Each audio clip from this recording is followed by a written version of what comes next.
రోజుల పాటు ప్రధాని మోదీ ఆఫ్రికా దేశాల్లో పర్యటించనున్నారు. ఇప్పటికే మొజాంబిక్ చేరుకున్న ప్రధాని ఆఫ్రికాతో మైత్రి దిశగా పలు ఒప్పందాలపై సంతకాలు చేశారు. మోదీ లేటెస్ట్ పర్యటనతో భారత్ ఆఫ్రికాల సంబంధం మరింత బలపడనుందా?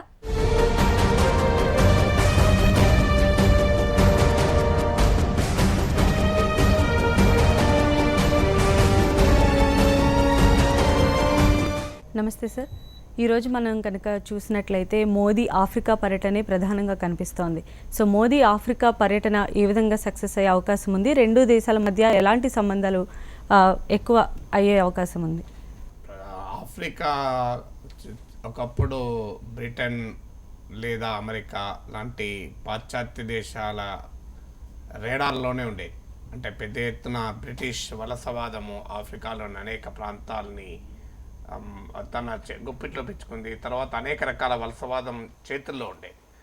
ఆఫ్రికాకున్న ప్రత్యేకత ఏంటంటే చాలా మినరల్ రిచ్ కంట్రీ. ఇప్పుడు మీరు ప్రపంచంలో అనేక దేశాలు చూస్తే లోహాలు అనేక విలువైనటువంటి యురేనియంతో సహా బంగారము ఇలాంటి అనేక రకాలైనటువంటి అత్యంత విలువైనటువంటి ఖనిజ నిక్షేపాలన్నీ ఆఫ్రికా దేశాల్లో ఉన్నాయి. అందుకే వలస కాలంలో కూడా అనేక రకాల వలస దేశాలు ఆఫ్రికాను కబలించి ఆఫ్రికాను దోచుకొని ఆఫ్రికా ప్రజల్ని పేదరికంలో మగ్గేలా చేశాయి. అన్ఫార్చునేట్లీ ఆఫ్రికాకు చీకటి కన్నం అనే పేరు. కానీ ఆ ఆఫ్రికాలో చీకటి, కానీ వారి ఖనిజాలని దోపిడీ చేసుకునేటువంటి పశ్చిమ దేశాల్లో మాత్రం చాలా వెలుతురుండేది. ఈ పరిస్థితుల్లో ఆఫ్రికా దేశాల్లో జాతి విముక్తి పోరాటాలు వచ్చాయి. దక్షిణాఫ్రికా, నమీబియా, అంగోలా ఇలాంటి అనేక దేశాల్లో శ్వేత జాతి దురహంకారానికి వ్యతిరేకంగా వలస పాలనకు వ్యతిరేకంగా పెద్ద ఎత్తున పోరాటాలు జరిగి విజయవంతమయ్యారు. అయితే ఇప్పటికీ కూడా వారు ఆశించిన స్థాయిలో కొన్ని ఆఫ్రికా దేశాలు ఒకటి రెండు అభివృద్ధి అయినా కూడా కొంత మార్పు వస్తున్నా కూడా ఇంకా గణనీయమైనటువంటి మార్పు రాలేదు. కొన్ని దేశాలు మార్పు చెందుతున్నాయి. ఇప్పుడు మీకు రువాండా లాంటి దేశం ఉంది. అంతర్యుద్ధంతో దాదాపు జనాభాలో కొంత భాగం, ప్రధానమైన భాగం చనిపోయారు.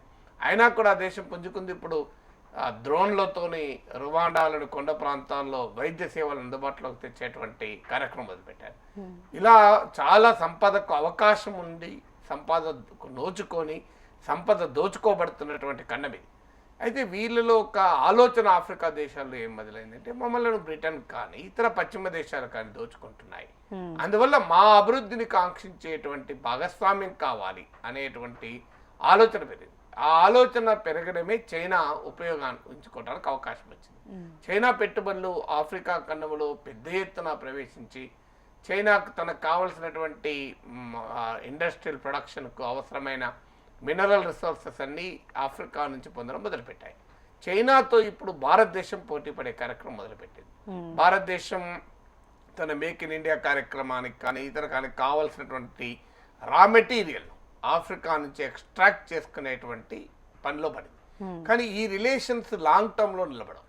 నిజంగా భారతదేశము ఆఫ్రికాతో ఒక మంచి సంబంధాలు కోరుకుంటే ఆఫ్రికాను ఒక ఎక్స్ట్రాక్షన్ సోర్స్గా ఆలోచించకుండా ఒక పార్ట్నర్షిప్ సోర్స్గా కనుక డెవలప్ చేయగలిగితే భారత ఆఫ్రికా సంబంధాలు మెరుగవుతాయి.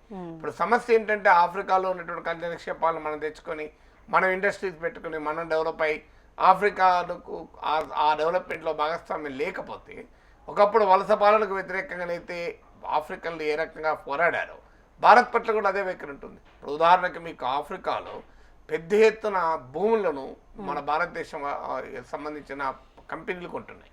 పెద్ద ఎత్తున దానికి the great African land grab అంటారు. మన తెలుగు వాళ్ళు కూడా పెద్ద ఎత్తున ఉన్నారు. ఆ స్థానికంగా ఉన్న ప్రజలు వీళ్ళ మీద పోరాడుతున్నారు. కొన్ని చోట్ల తీవ్రమైన తిరుగుబాట్లు కూడా వస్తున్నాయి. అంటే కారణం ఏంది? మీరు కూడా మమ్మల్ని దోచుకుంటున్నారు. మా దగ్గర వచ్చినట్టు పెద్ద పెద్ద వ్యవసాయ క్షేత్రాలు ఉన్నాయి, ఇవాళ పంట పొలాలు ఉన్నాయి.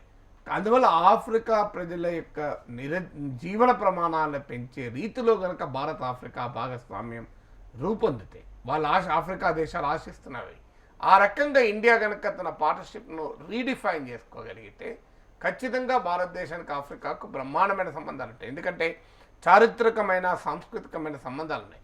భారత స్వాతంత్రోద్యమ పోరాట పునాదులు మనకు ఆఫ్రికా ఖండంలో దొరుకుతాయి.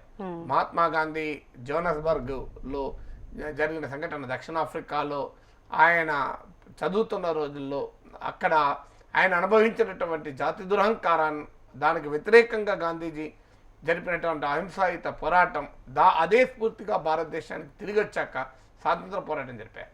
అందుకే మీరు నెల్సన్ మండేలా ఆయన జైల్లో ఉండగా ఆయనను ఇంటర్వ్యూ చేస్తారు. మీరు జైలు నుంచి బయటకు వచ్చాక మీరు సందర్శించే మొదటి దేశం ఏది అంటే భారతదేశం అని చెప్తారు ఆయన. అందువల్ల భారతదేశం పట్ల అభిమానం, గౌరవం కూడా ఆ దేశాలకు ఉన్నది. ఎందుకంటే ఆ దేశాల స్వాతంత్ర పోరాటాలకు భారతదేశం అండగా నిలిచింది. అందువల్ల ఈ దానికి ఆ సంబంధాల కొనసాగింపుగా భారతదేశం కనుక ఒక న్యూ అవేకనింగ్ ఇన్ ఆఫ్రికా ప్రజలు ఒక జీవన ప్రమాణాలు పెంచి ఆఫ్రికా ప్రజల స్వావలంబన కోసం, వాళ్ళ స్వయం ప్రతిపత్తితో కూడిన అభివృద్ధి కోసం కనుక భారతదేశం సహకరించగలిగితే, ఆ పార్ట్నర్షిప్ కనుక భారతదేశం లాభపడితే డెఫినెట్గా ఒక న్యూ చాప్టర్ ఓపెన్ అవుతుంది. అలా కాకుండా మనం కూడా ఆఫ్రికాను ఒక ఎక్స్ట్రాక్షన్ సోర్స్గా, మనకి ఇక్కడ అణు విద్యుత్ కేంద్రాలు నడవాలి కనుక అక్కడ నుంచి యురేనియం తెచ్చుకుందాం, మనకి ఇక్కడికి వెళ్ళి మనకి ఇంకా ఇండస్ట్రియల్ ప్రొడక్షన్ కావాలి కనుక అక్కడికి వెళ్ళి ఇతర నేచురల్ రిసోర్సెస్ తెచ్చుకుందాం. అంటే ఆఫ్రికా అనేది ఒక ప్రైమరీ ప్రొడక్ట్స్ ఎక్స్పోర్టర్గానే గుర్తించి దాటి నుంచి మనం లాభం పొందేటువంటి కార్యక్రమం చేస్తే మనకు ఇతర దేశాల సంబంధం ఉంటుంది. అందువల్ల ఈ రీడెఫినిషన్ అనేది భారత ఆఫ్రికా సంబంధాల్లో రావాలి. ఇప్పుడు న్యూస్ యాంగిల్